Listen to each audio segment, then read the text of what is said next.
facciamo una piccola sintesi. Se tutti mi attaccano vuol dire che io sono quello da combattere.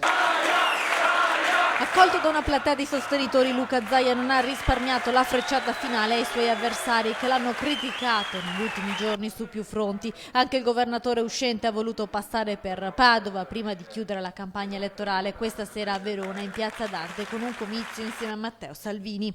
Zaia ha parlato di lavoro e della crisi che ha colpito le aziende del Veneto e a cui la regione ha dato il sostegno, ma ha risposto sul tema della sicurezza, tema che lo ha visto più volte scontrarsi con l'avversaria del centro-sinistra. Noi abbiamo investito nella sicurezza quello che potevamo investire, ovvero comprare telecamere, però è altrettanto vero che la legge dice che chi è responsabile della sicurezza è il governo con il testo unico di pubblica sicurezza. Se poi il governo mi fa 5 svuotacarceri, mi depenalizza 157 reati, io chiedo: è più facile che siano in galera i delinquenti o fuori in strada? Con Zaia anche la lista alleata di Forza Italia, ieri sera con il coordinatore Marco Marin e oggi con il candidato Massimiliano Barison. 3 cose vogliono i veneti: vogliono più lavoro, vogliono più famiglia e vogliono più sicurezza. Sono gli elementi che caratterizzano il nostro territorio, su cui da una parte si vuole dare una vita dignitosa alle persone, con il lavoro, con la famiglia si vuole dare stabilità alle persone e con la sicurezza si vuole stare tutti più tranquilli.